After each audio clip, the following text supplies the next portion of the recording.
We're off to a rough start here today. I've got chemo brain. This is take number 3 of the start. Just spitting out the words that say, hey, we're going to talk a little bit about my G-tube today. We don't normally do retakes. Right. And we just like to roll it out, but if it's rough, it's rough. Rough is rough. That's what we do. All right, so G-tube. You got your G-tube last Thursday. Correct. We had planned for that. We actually went kind of back and forth. It was a big decision to get the G-tube. Mm-hmm. We planned for that prophylactically, which means in advance. To prevent. Yeah, rather than wait until you weren't able to get enough nutrition in your body. We just said, hey, this is something that's important to us, important for treatment. It was important for me, and I thought it was a good idea, and I really advocated for it because we had been through the surgery process, and I had watched you experience that, and based on that, I felt like you would just do better kind of psychologically if you had that tube as a safety net. Right. So that you had some way to get nutrition other than eating it and swallowing it, which is difficult. So that was our plan. Kind of getting all the way up to surgery, we had a feeling like maybe, are we going to need this? Is this something that we're going to need? And in that period of time, I was eating basically fruit and protein drinks is what I was down to at that point. Yep. Of things that I could get down. And then all of a sudden, wow, it hit me, and I couldn't eat anything but those things. Yeah, in fact, your worst day was the day before surgery. That was your worst food day. You couldn't really get anything down at all. So they put the G-tube in, and that surgery went great. And the way that a G-tube works is just, it is a tube that is inserted directly into the stomach. Which You can right see there. a little lump right here. And they put it in there, put the tube in there, and then they inflate a balloon at the bottom to kind of hold it in the stomach.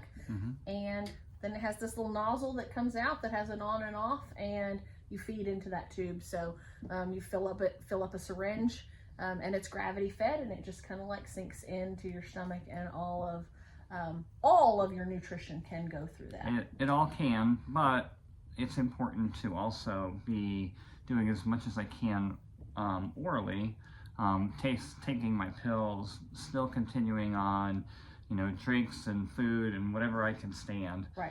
Just whatever I can stand. It changes day to day, and it's a very narrow band. And sometimes it seems to be related to when I had my last chemotherapy treatment. Yeah, and much like this whole process, you said today to the doctor that it's not linear, that it's what was expected the day before may not happen today. Things that tasted not bad the day before, because we really have moved into a space where nothing tastes good.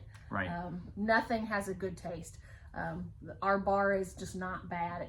If it doesn't taste like trash, then you're going to try to consume it. So, right. But that varies from day to day, and kind of meal to meal. And we've been doing some looking at, do the taste buds kind of like wake up as you eat, and as they wake up, do they taste the food in a weird way? Because it's just not predictable from meal to meal, from day to day. Yeah, the other day I had chicken, and I had a little bit of potatoes and some fruit, and the thing that I've discovered that I can do now orally is trail mix. So if I'm mixing chocolate with nuts and raisins, that seems to be an okay kind of thing, and it's very high in calories. A little package can get you 300 calories of stuff. So doctor is very insistent that I don't lose weight during this process. I'm going to lose a little bit, but I'll be, probably down at fighting weight pretty soon here. Yeah, you really are kind of at your hard limit right now. They don't want you to lose any more weight. And the amount of calories that they want you to consume each day is kind of huge. Yeah. They want you to get so many calories. And you're tracking by MyFitnessPal, and tracking those in 2 different spaces so that we can see what you're eating by mouth and what you're doing with your feeds. And yesterday you felt like you had a really good food day. Yeah, and I was still barely at the threshold of what we were trying to do. Yeah. Barely at getting to that goal. So, and that was with feeds in your tube. So that was what you could take by mouth plus what you could get in with your feeds, was just kind of barely hitting Yeah. the bottom of the basement kind of thing. So that's been interesting. We've had some experiments with food, and it's been a cool, as cool as it can be to not enjoy food. It's a big deal when you can't enjoy food. We don't realize how much our taste buds contribute to our enjoyment in life until you don't have them. But we have done some cool things. We've done buffets. We found buffets were really a pretty fantastic thing to do, is just go and take a little bit of everything and see what I can stomach, no Yeah. pun intended. Yeah. And then, you know, you can go back and get seconds on the things that you can actually eat. But I, you know, tend to fill up on even just trying this stuff out. Yeah. And we've tried other things like little packs of, like we got one of those variety packs of cereal. So that you could try the different cereals. All failures. All fail. Complete fail. Yeah, I seem to be struggling with grains a lot, so that kind of thing is a real challenge. Which is fascinating because there are a couple of things that consistently taste the way that they're supposed to, and one of those things is non-alcoholic beer.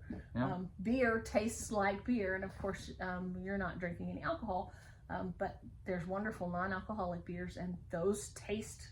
That's a treat. That's a treat for you. Yeah, they taste like non-alcoholic beers. And coffee. And coffee's fine. Coffee too. tastes. Yeah. So we've also been doing a lot of kind of experimenting with, well, if this tastes good, what is in this same family? So like chocolate espresso beans, for example, is kind of in the same family as coffee. We haven't quite figured out what's in the same family as beer. Because it's the hops in the beer, Right. not the grains in the beer that taste good. And I don't know if there's hoppy food. I've actually tried to research it and haven't found anything. What I was thinking is that wasabi might taste good. And so doing, you know, a California roll, even though I'm not supposed to have sushi, California roll really isn't sushi. It's cooked crab and avocado and rice, Yep. right? So that's something that I can eat. So I'm wondering if, you know, putting some wasabi in my soy sauce and that would be an okay thing to do. So we may try that. If we've got a friend going out, you know, bring back a roll or something. That's the other thing that we found that is working pretty well is if we go out with friends who are willing to share food. Everybody orders and Tim just kind of tries around the table, and that's been a good way. So we're trying to be creative with food that can be consumed by mouth, but it's pretty low right now. Yep. And that's why we have the tube, because the tube is there to make sure that you get all the nutrition that you need. Yep. So we'll see how long I need it, based on how long these symptoms last. Right. So, and once I can get back to a full diet where I'm consuming enough calories every day in the proper way, then I won't eat it anymore, and we'll go yank the thing out. Yeah, they said once you're at 75% of your daily caloric intake by mouth, then you can remove the tube, and so you're at about 50% of your caloric intake, a little lower maybe by mouth right now. So we'll see how that process goes. The other thing I want to make sure that we mention is the other reason for getting the tube is to make sure that I'm getting all of the liquids that I need to. Yep. So making sure that I'm just getting more water through my body. I can put it right in my tube. I don't have to try and drink it and go through that problem. I'll feel the full belly, but I don't have to try and swallow it and go through that process. I can drink water, and I do, but when I'm, you know, when I just need to make sure that I'm getting an extra, you know, half a bottle of water or something like that, then it's time to do something like that. Yeah, we definitely do a lot of tracking. Like I said, we're using MyFitnessPal. We're tracking the amount of water that you drink and the calories that you eat, and that is a really important thing to make sure that we stay on track and Sure enough. know what you have. So that's your G-Tube update. More fun to follow.